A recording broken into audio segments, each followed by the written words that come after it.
En el río Ebro iba a decidirse la suerte de la República. El 28 de julio de 1938, la República, al borde del desastre, lanzó en el Valle del Ebro su mayor ofensiva. Las mejores unidades del ejército republicano entraron en combate. Un combate para ganar terreno y tiempo. El primer ministro Juan Negrín sabía que la guerra europea contra Hitler era inminente. Si la República conseguía resistir unos meses más, la guerra civil quedaría envuelta en el conflicto europeo y entonces sí que las democracias europeas tendrían que apoyar a la República. Por eso era tan importante la batalla del Ebro. Por eso, y para borrar el recuerdo de 2 años de continuas derrotas republicanas.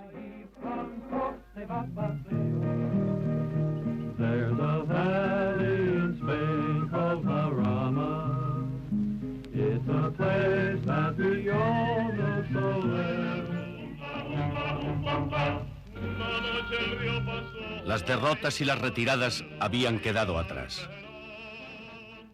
Ahora, los soldados republicanos y los voluntarios internacionales se lanzaban a la ofensiva con nuevos ímpetus. Habla Frank Digan. Era estupendo. Cruzábamos el río para atacarlos y obligarlos a retirarse. Esperábamos perseguirlos lejos y echarlos de este frente.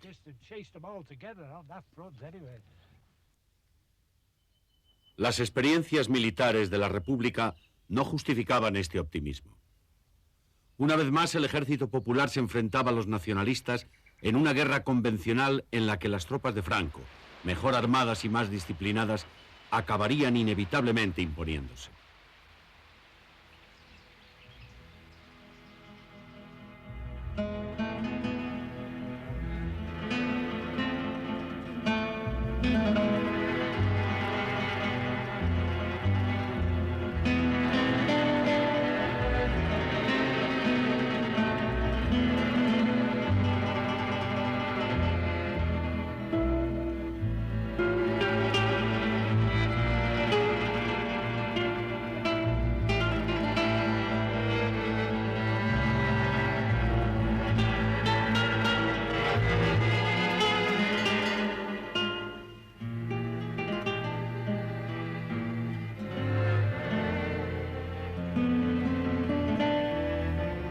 La Guerra Civil Española.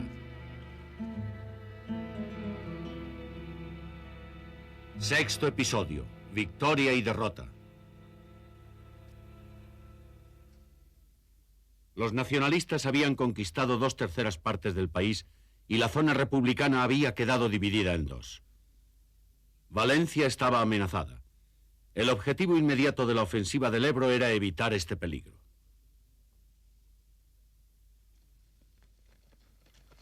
La ofensiva fue concebida principalmente por Juan Negrín, el enigmático primer ministro de la República. Negrín, un médico prestigioso de tendencia socialdemócrata, reflejaba en gran medida las contradicciones de la República. Estaba convencido de que la única forma de ganar la guerra era deteniendo la revolución y creando un ejército disciplinado con un mando centralizado que él mismo pudiera controlar. Los comunistas apoyaban la política de Negrín, aunque ideológicamente tuvieron muy poco en común con el primer ministro de la República. Negrín, por su parte, se veía obligado a cooperar con los comunistas, entre otros motivos porque necesitaba desesperadamente la ayuda soviética. El primer ministro era sutil, evasivo, con una personalidad indescifrable. Al mismo tiempo que organizaba la mayor ofensiva de la guerra, intentaba conseguir la paz a través de contactos secretos con representantes nacionalistas.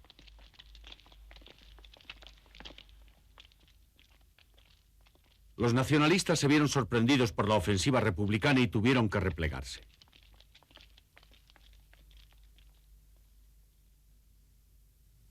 Los montes alrededor de Gandesa, 40 kilómetros dentro del territorio nacionalista, se convirtieron en el nuevo frente. Franco ordenó el envío inmediato de refuerzos al frente del Ebro. En largas batallas como esta, las tropas nacionalistas estaban en ventaja. Era un ejército mejor organizado y mejor equipado. Seguía beneficiándose de la ayuda italiana y alemana, mientras que la ayuda a la República había disminuido con el nuevo cierre de la frontera francesa. Decidido a no ceder un palmo más de terreno, Franco tomó personalmente el mando de la operación. Los nacionalistas consiguieron frenar la ofensiva y poco a poco fueron imponiendo su superioridad en 4 meses de lucha, la mayor y más sangrienta batalla de la guerra.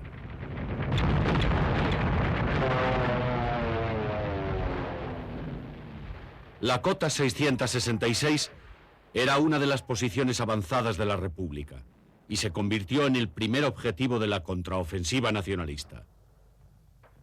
Entre los defensores de esta posición estaba Bill Bailey.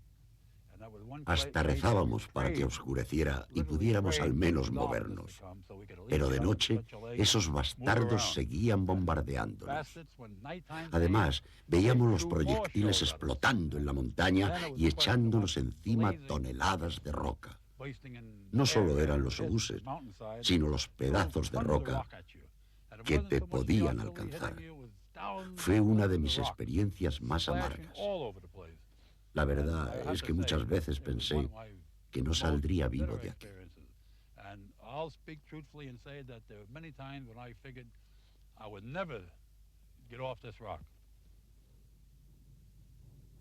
Finalmente, las tropas republicanas tuvieron que abandonar la posición y empezó la retirada.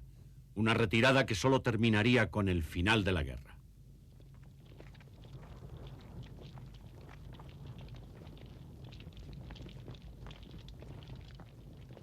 Habla Enrique Lister. Y nosotros nos encontrábamos en una situación que no podíamos pues, abandonar las posiciones. Bien, era una batalla de desgaste, donde íbamos perdiendo lo mejor de nuestras fuerzas, pero no teníamos otra posibilidad. A estas alturas ya no cabía otra posibilidad. La batalla del Ebro había sido otro fracaso militar de la República.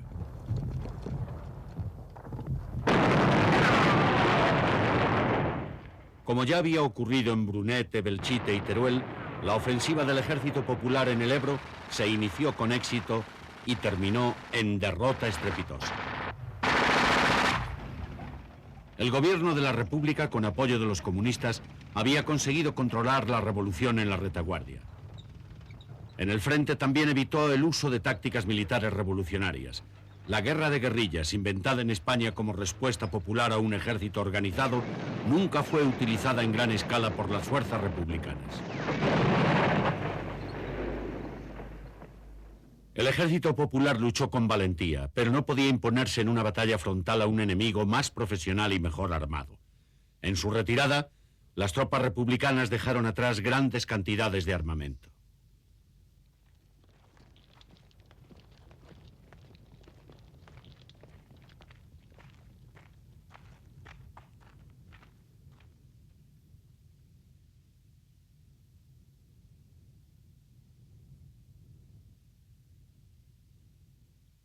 Tras la victoria nacionalista, Negrín reanudó decididamente sus esfuerzos para salvar a la República.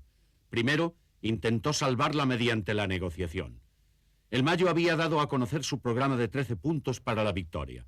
En realidad, el programa insinuaba la posibilidad de una mediación para poner fin a la guerra. Negrín estaba horrorizado ante la continua destrucción, pero también estaba decidido a luchar por un futuro democrático para España.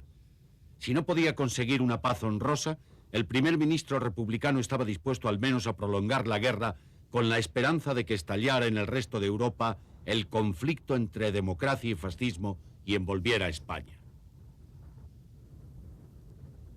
Pero Franco no estaba dispuesto a aceptar compromisos. Sabía que la victoria estaba a su alcance.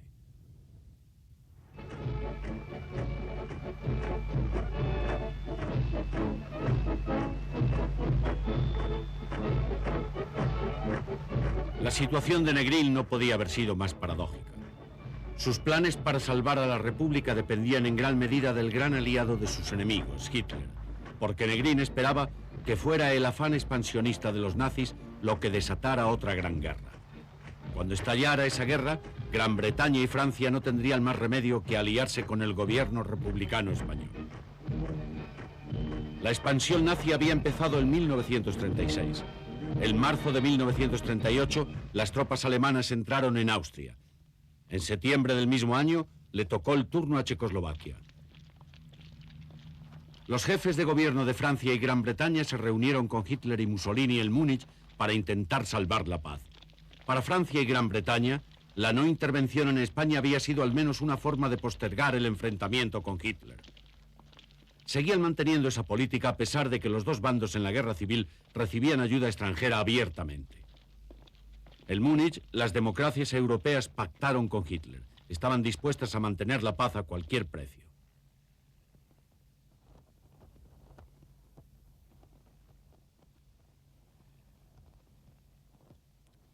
Cuando el primer ministro británico Neville Chamberlain anunció en Londres que había obtenido la paz, Negrín tuvo que enfrentarse a la realidad. Se le estaba acabando el tiempo. Cuando finalmente estalló la Segunda Guerra Mundial ya era demasiado tarde para salvar a la República Española. En la reunión de Múnich, la República perdió además a su aliado más efectivo, Stalin. Los dirigentes soviéticos se vieron obligados a cambiar de táctica. El Pacto de Múnich había arruinado el plan de Stalin para construir una alianza antifascista de la Unión Soviética con Francia e Inglaterra para impedir la expansión de Alemania e Italia. Stalin estaba aislado. Para ganar tiempo firmaría más adelante un pacto de no agresión con Hitler. El cambio de táctica significó una disminución de la ayuda soviética a la España republicana. Además, era cada vez más difícil transportar armas y municiones desde Rusia a una república bloqueada.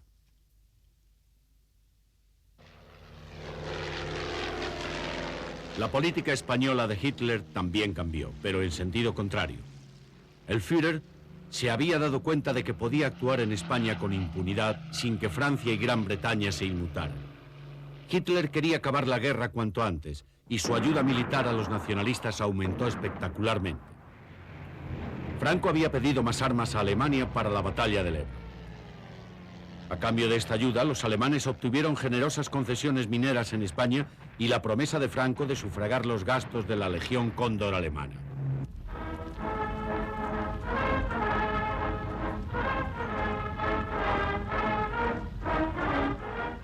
Por su parte, Mussolini decidió reducir su ayuda a los nacionalistas aceptando la propuesta del Comité de No Intervención para la retirada de los voluntarios extranjeros que habían ido a luchar en España. 10.000 italianos regresaron a su país, aunque otros 10.000 continuaron luchando en el ejército nacionalista en la batalla del Ebro.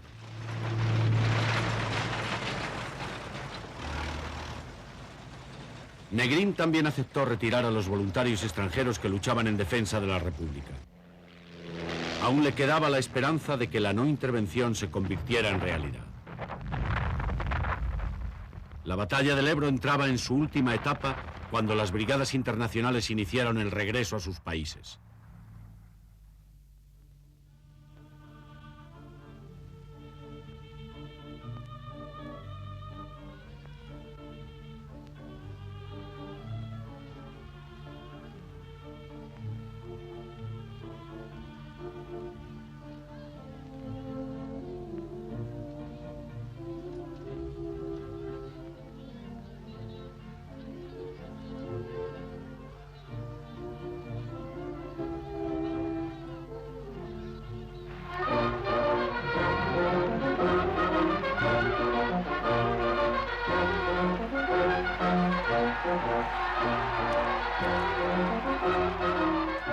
Barcelona se volcó en la calle para mostrar su gratitud a los supervivientes de 40.000 extranjeros que vinieron a defender a la República.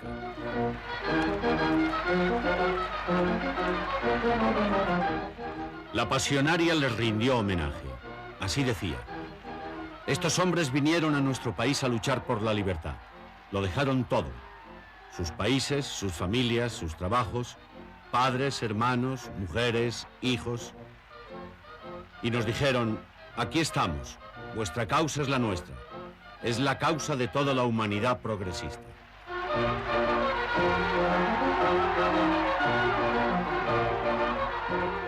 La retirada de las brigadas internacionales prácticamente no afectó la capacidad combativa de la República.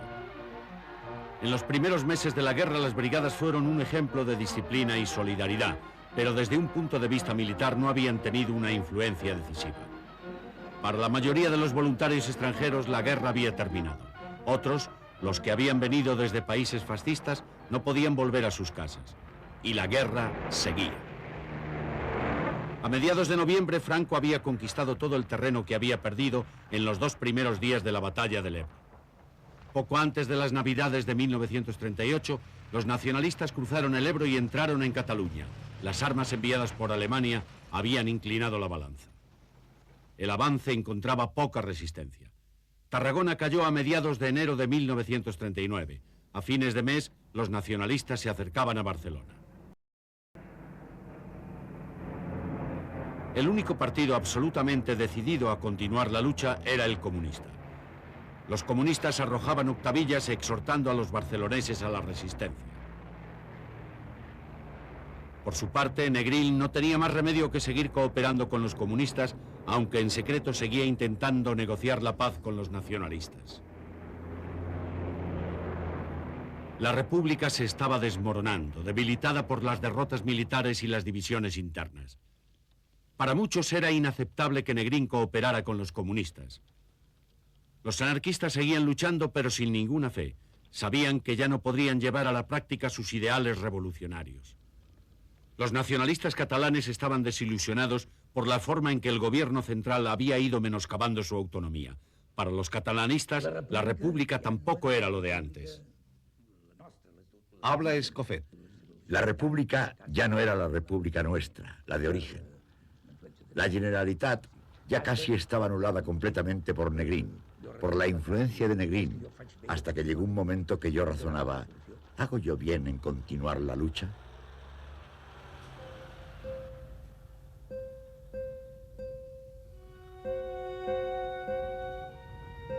Barcelona era una ciudad desmoralizada por los años de guerra, de sufrimiento, de privaciones y de hambre. Día tras día los bombardeos nacionalistas machacaban la ciudad, el puerto y el cinturón industrial. Todos los que podían salían de Barcelona.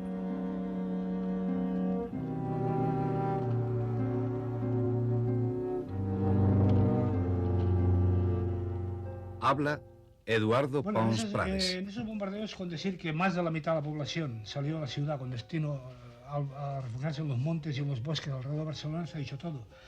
Yo estaba afectado al dispensario de la calle Sepúlveda. Entonces, cuando había un bombardeo, que había uno cada 3 horas, nos daban el lugar donde había que ir a recoger heridos.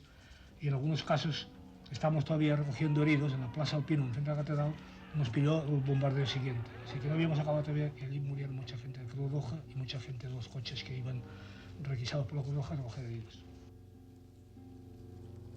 Durango y Guernica habían sufrido terribles ataques aéreos. Madrid había sido bombardeado durante meses.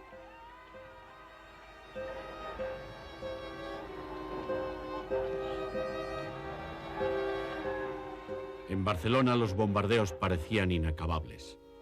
La destrucción y la muerte se habían convertido en experiencias cotidianas.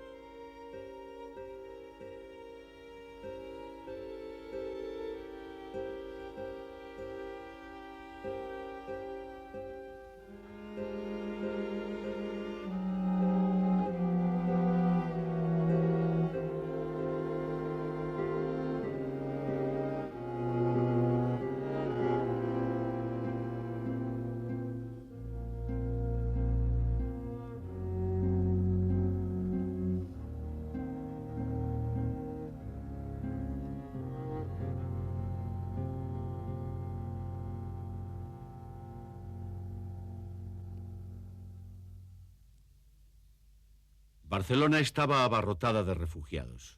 Muchos de ellos habían andado cientos de kilómetros huyendo de las represalias nacionalistas. El avance de las tropas de Franco obligaba a los refugiados a continuar la marcha hacia el norte. El 24 de enero los nacionalistas estaban solo a 8 kilómetros de una ciudad que ya estaba demasiado desmoralizada como para ofrecer resistencia.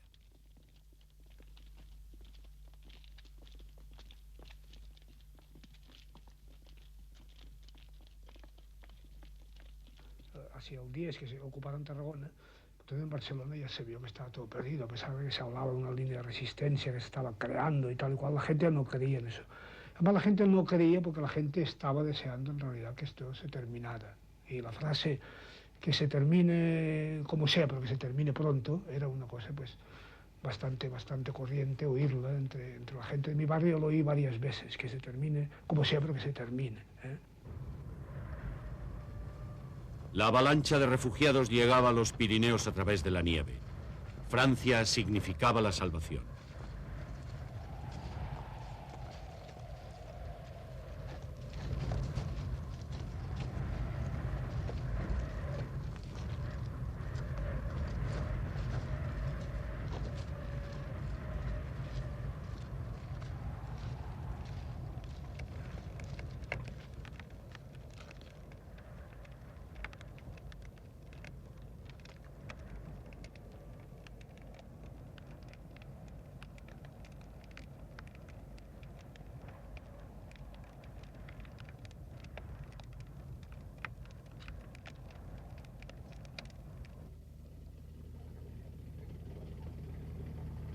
El 26 de enero las tropas nacionalistas entraron en Barcelona. Los tanques avanzaron por la diagonal. Las tropas bajaron por las laderas de las montañas. Unos cuantos jóvenes comunistas intentaron levantar barricadas, pero pronto tuvieron que desistir. Habla Teresa Pàmies. Los fascistas no tardarían en tomar Barcelona. Era un día soleado de Barcelona, de esos días radiantes. Las bayonetas de los fusiles brillaban, resplandecían a la luz del sol. Y aquella visión, que era una visión aterradora, a nosotros no nos aterró, no. La verdad es que no nos aterró, pero comprendimos que teníamos que huir. Huimos como pudimos y dejamos cuanto llevábamos al lado de las vías.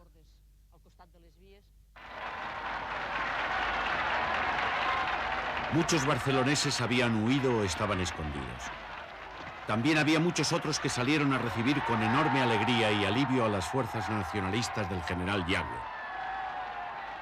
Para estos catalanes, la entrada de los nacionalistas significaba el final de una pesadilla revolucionaria. Por primera vez desde 1936, podían ir a misa abiertamente y agradecer a Dios la victoria de Franco. Claro que bajo Franco, los catalanes tampoco se las podían prometer muy felices. Sabían muy bien que la victoria nacionalista significaba el retorno forzado al centralismo, el fin de la autonomía de la que habían gozado bajo la República. Para los anarquistas, comunistas y socialistas, que no habían emprendido la huida hacia la frontera, las perspectivas eran aún menos halagüeñas. La ola de venganzas iba a empezar. En el castillo de Figueras, Negrín convocó una reunión de las Cortes. De noche, en los sótanos de la fortaleza, el Parlamento republicano se reunía por última vez en suelo español.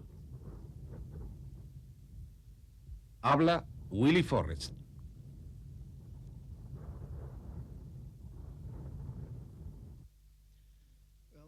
Bueno, Negrín se puso en pie para hablar y empezó leyendo de un texto que traía preparado. Pero al proseguir adelante, arrojó a un lado su manuscrito y empezó a pasearse arriba y abajo, y algo de emoción se asomó a su voz. Los nacionalistas avanzaban rápidamente. Una semana después de que las autoridades republicanas abandonaran Figueras, ya habían conquistado la población.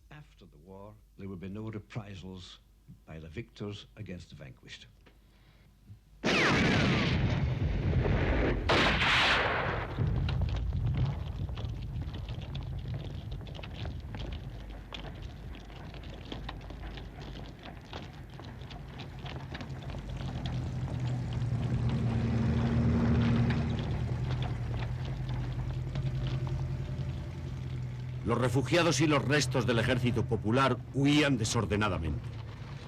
Negrín y sus ministros cruzaron la frontera y con ellos casi 500.000 de personas. 5.000 cada hora.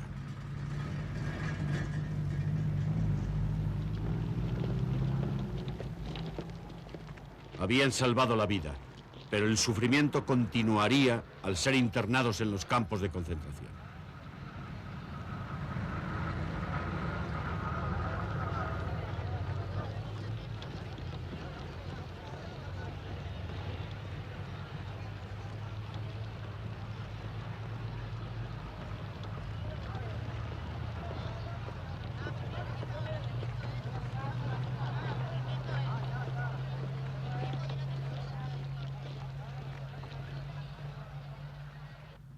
Las tropas nacionalistas llegaron al último puesto fronterizo. Cataluña había caído.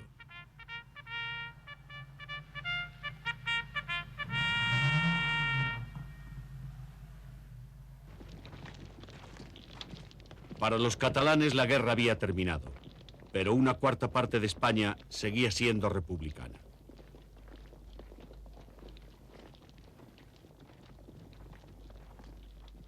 Negrín seguía siendo el primer ministro y tenía que volver a España para rescatar lo que pudiera, combatiendo o negociando. Franco no tenía interés en aceptar las propuestas de Negrín. Exigía la rendición incondicional.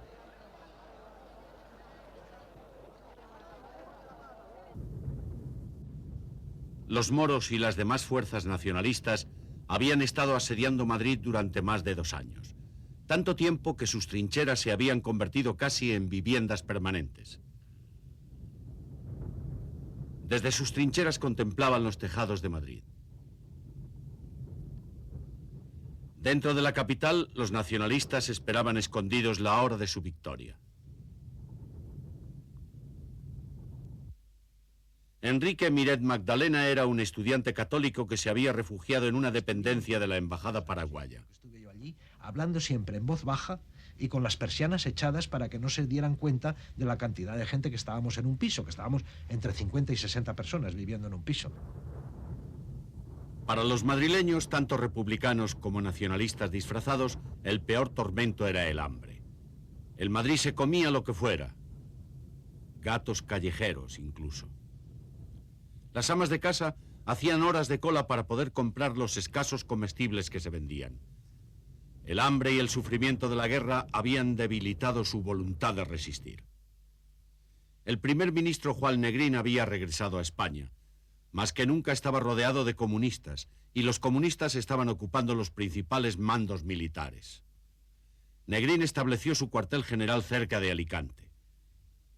En lo que quedaba de la zona republicana, aún había 4 cuerpos de ejército con casi 500.000 de hombres. El coronel Casado, comandante en jefe de la guarnición del centro, creía que la confianza depositada por Negrín en los comunistas era el principal obstáculo en las negociaciones de paz. Casado había iniciado por su cuenta negociaciones secretas con los nacionalistas y decidió desafiar la autoridad de su gobierno. Negrín y sus ministros estaban cenando cuando oyeron que Casado atacaba al gobierno por la radio. El periodista británico Willie Forrest también estaba allí. Había un teléfono en el comedor y Negrín pidió comunicación con Casado. Tuvo que colgar y esperar un momento. El teléfono volvió a sonar y Negrín habló con Casado. ¿Qué está pasando?, fue lo primero que le oí decir. Las respuestas de Casado eran obvias por lo que decía Negrín. ¿Que se han rebelado? ¿Contra quién? ¿Contra mí? Entonces, considérese usted relevado del mando. Negrín colgó y pidió a los ministros que se reunieran con él en el piso de arriba.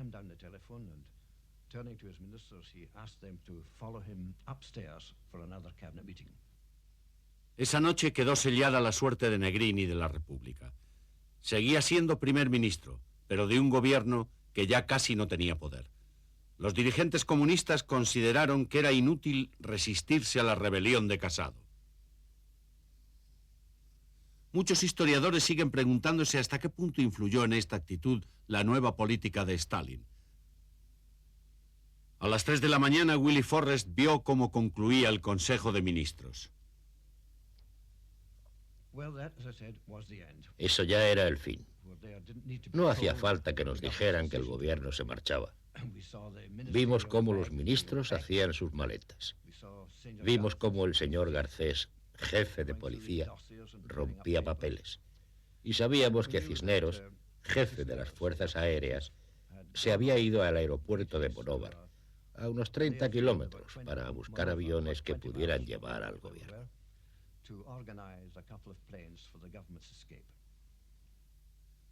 Al mismo tiempo empezaban los tiroteos en Madrid. Los partidarios de Casado se enfrentaban a las unidades comunistas que no sabían o no querían creer que sus dirigentes habían decidido no enfrentarse al golpe de Casado. Una vez más, las divisiones internas despedazaban a la República. Durante las siguientes 2 semanas, Casado intentó desesperadamente negociar una rendición honrosa. Sus esfuerzos fueron tan inútiles como lo habían sido los de Negrín. Franco rechazó todo intento de negociación y Casado no tuvo más remedio que ordenar a los ejércitos republicanos que izaran la bandera blanca. Después de tantos meses de asedio, las tropas nacionalistas entraron en Madrid sin encontrar resistencia. Yo me despierto y oigo los gritos por el pasillo, digo, esto es alguno que se ha vuelto loco y que nos va aquí a hacer terminar mal cuando estamos ya terminando la guerra. Y salí yo por allí y oí, ¡viva España, viva España! Dijo, oye, ¿pero qué estáis diciendo? Esto es una barbaridad, esto no puede ser. Dice, no, si es que se ha liberado Madrid, ha terminado la guerra. Entonces salimos de la embajada por el balcón. Y volvió otra vez a la calle. Habla Álvaro Delgado. Y nos fuimos a la calle a ver qué pasaba en la calle, ¿no? Yo creo que incluso parte de los que habían protagonizado los hechos del 14 de abril del 31 eran los mismos que estaban subidos en los camiones. Yo creo que eran más o menos la misma gente, ¿no? O por lo menos el mismo número de gente y con las mismas señales de entusiasmo, ¿no? Los nacionalistas que habían quedado atrapados en el Madrid republicano se volcaron a la calle para aclamar a las tropas de Franco.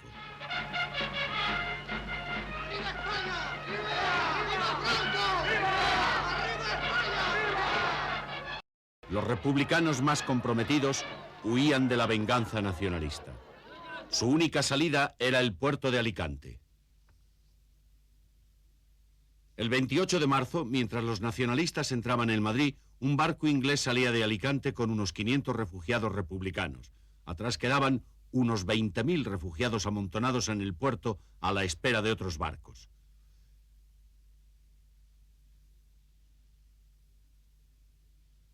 Entre ellos estaban Narciso Julián, Eduardo de Guzmán y su cuñada Encarnación Bueno. El paso de los años no ha borrado su recuerdo de aquellos días. Mirábamos hacia el horizonte y veíamos algunas luces. Claro, ahí pues ya unos que si eran barcos que se aproximaban. Y es el mayor tormento del puerto, de los días pasados en el puerto, es el tormento de la esperanza. De creer que vamos a salvarnos cuando en realidad no tenemos salvación posible.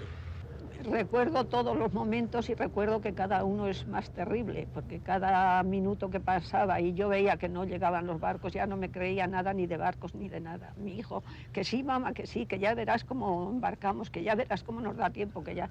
Pero yo, cuando llevamos unas horas y vi que nada se acercaba, ya no creía en nada. El 30 de marzo, las tropas italianas ocuparon la fortaleza que domina el puerto. Los refugiados que abarrotaban los muelles ya no tenían salvación posible. No les quedaba esperanza, solo incertidumbre y desesperación.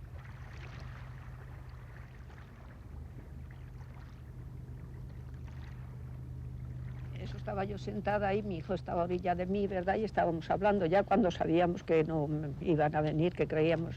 Y venía un señor de unos 40 años, fuerte, bien, un hombre con una salud que se le veía todo. Y al llegar a orilla de mí, yo no me di cuenta, nada más que al llegar, ¡pum!, sentí y cayó. Se dio un balazo y cayó en los pies, entonces yo ya perdí toda la serenidad, ¿verdad?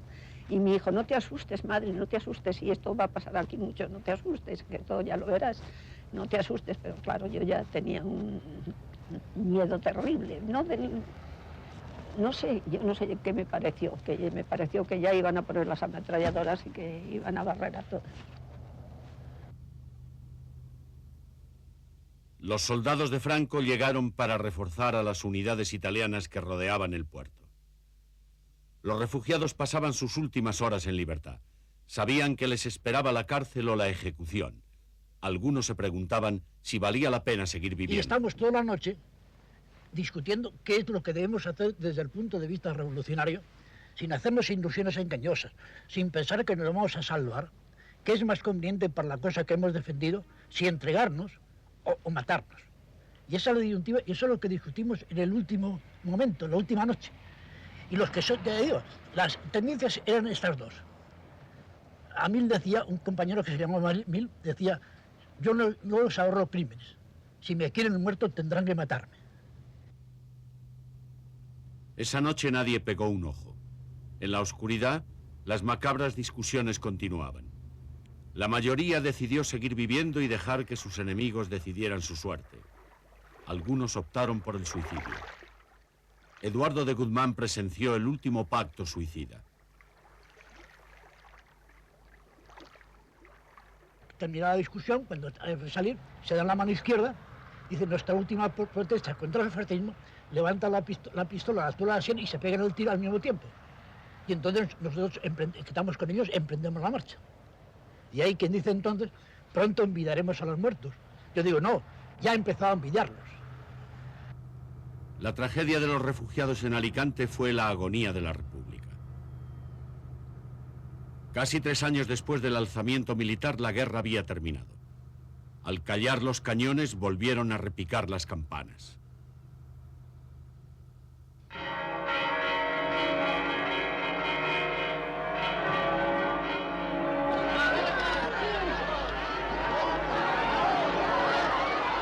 Un locutor nacionalista leyó el escueto comunicado de Franco.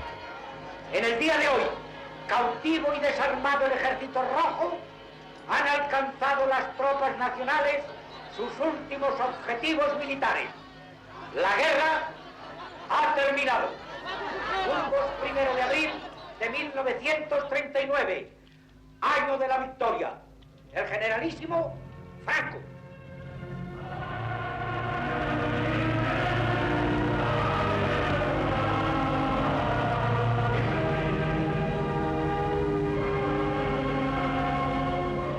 El 2 de abril, domingo de Ramos, Franco depositó su espada de la victoria ante un altar. La España conservadora y religiosa celebraba el triunfo. La República había muerto. La nueva España era la España de Franco.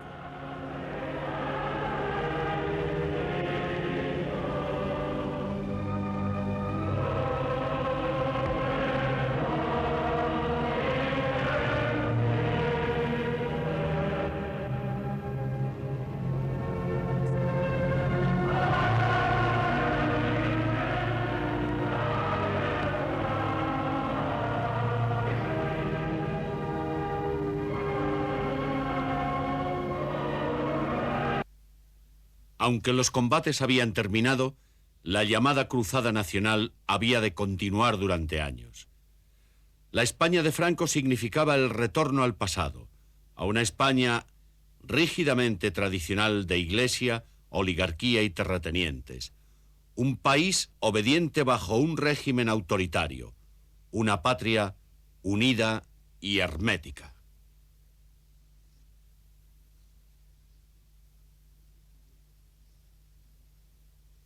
Nadie que hubiera defendido a la República podía sentirse seguro.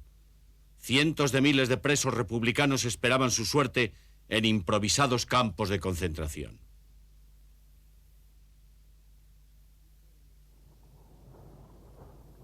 Aquí fueron encerrados los refugiados capturados en el puerto de Alicante.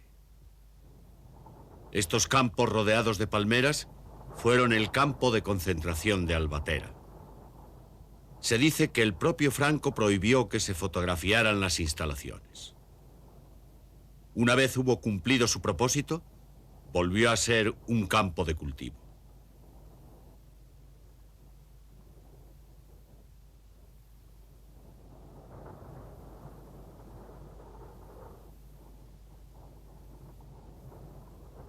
Solo queda la vieja choza que utilizaba la Guardia. Lo que no se ha podido borrar es el recuerdo de los que sobrevivieron.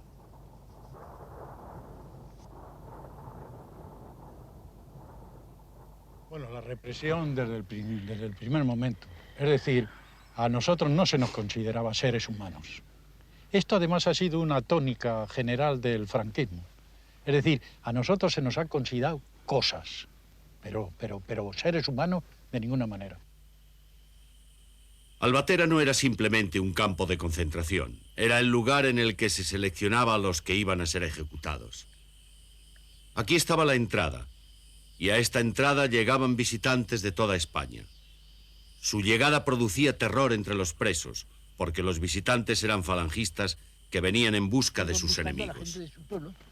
Y la gente que pudiese recordar, que habían sido voluntarios, que habían luchado en el ejército republicano o que habían sido alcaldes o consejeros o ediles de cualquier pueblo de España. Y eso lo denunciaban inmediatamente.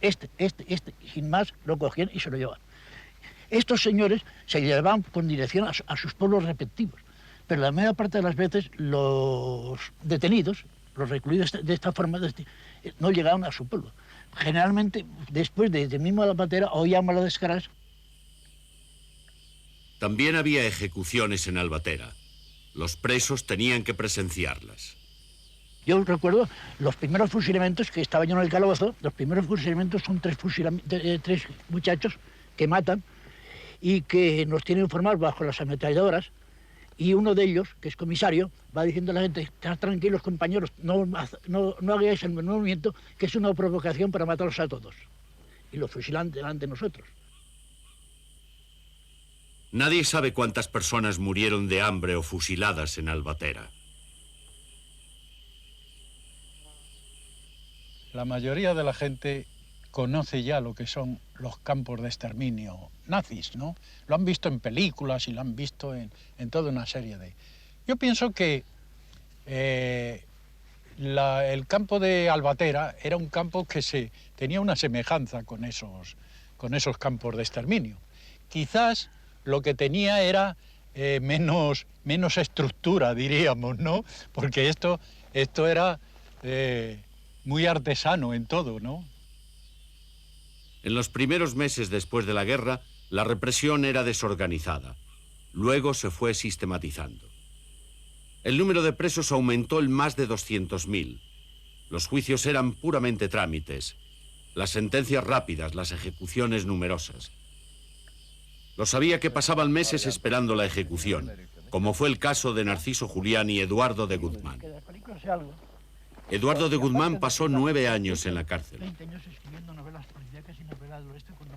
Tanto él como Narciso Julián estuvieron más de un año esperando que se cumplieran sus sentencias de muerte. Cada día podía ser el último. Narciso Julián pasó un total de 25 años en la cárcel. El patio de la prisión de Yeserías tiene un significado especial para él. Aquí fue donde vio por primera vez a su hija en 1945. 20 años más tarde, en 1965, conoció a su nieta en el mismo lugar. Los nacionalistas consideraban que había que eliminar todo vestigio de oposición para mantener la unidad. Tomás Garicano Goñi, que fue más tarde ministro de Franco, era uno de los muchos que consideraban inevitable la represión. La reacción de las personas que estaban en los partidos comunistas y socialistas, que estaban ya en libertad, y de la gente que estaba fuera, en el extranjero, exiliados, que vinieran y quisieran dar una vuelta completa a la situación y ser ellos los que hubiesen mandado.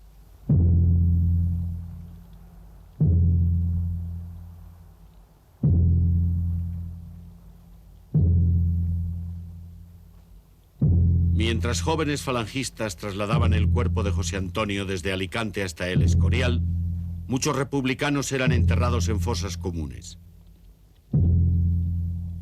A pesar de la victoria, los falangistas, al menos los falangistas revolucionarios de antes de la guerra, tampoco tenían mucho que celebrar.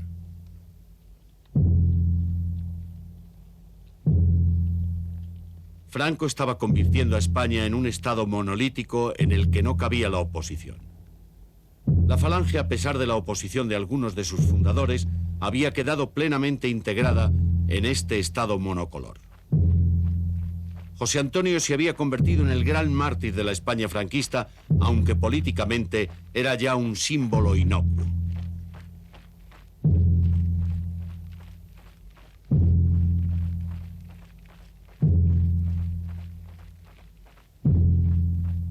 Franco no tenía inconveniente en compartir el poder con un muerto.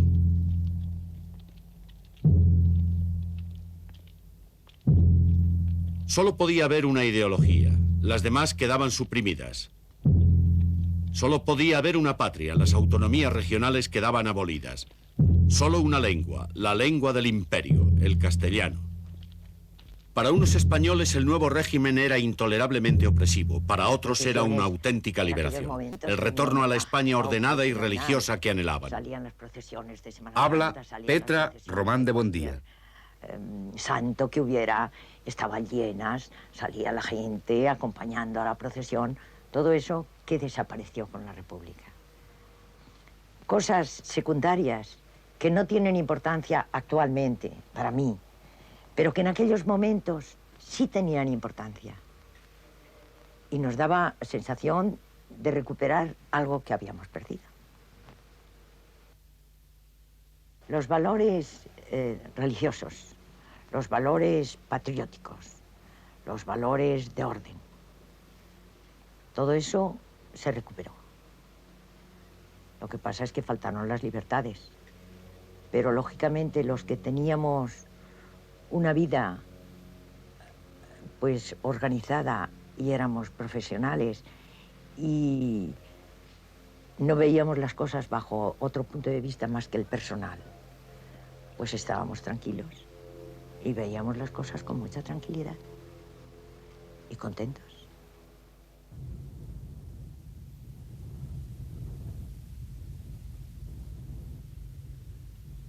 En esta España devastada, los primeros años de paz fueron casi tan duros como los de guerra. Cientos de miles de refugiados tuvieron que quedarse en el exilio. Era un país de hambre, miseria y desempleo, donde lo difícil era sobrevivir.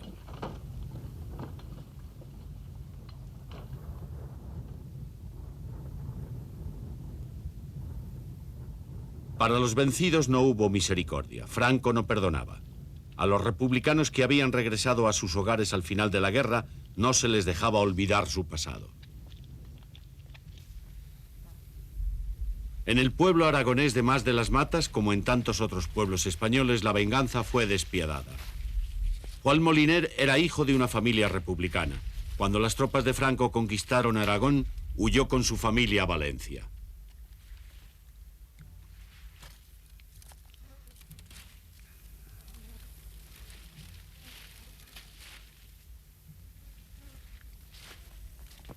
Y cuando terminó la guerra, pues Franco dijo que no tuviéramos miedo a nadie a venir los que nos habían manchado las manos con sangre a nuestros pueblos.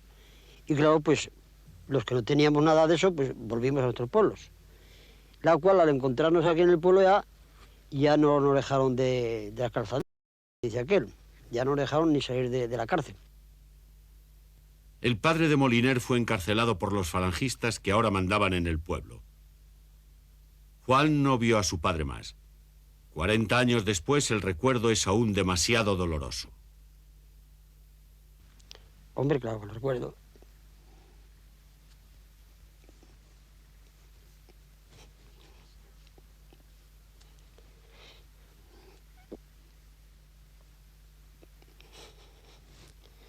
Son momentos muy críticos esos.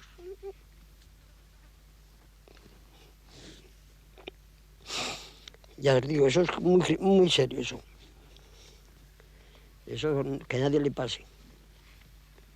Y que has tenido que convivir continuamente con ellos, ¿sabes? O sea que sabes que te lo han matado ellos y has tenido que convivir porque no has podido decir una palabra a nadie, ¿sabes? En una guerra civil, el dolor y el odio son los únicos vencedores. Encerrado en las casas, dividiendo familias, rompiendo viejas amistades, el veneno sigue acumulándose durante años. Cada familia española vivió su propia tragedia, pero cada tragedia se ha ido diluyendo con los años. Para las nuevas generaciones la guerra civil es historia.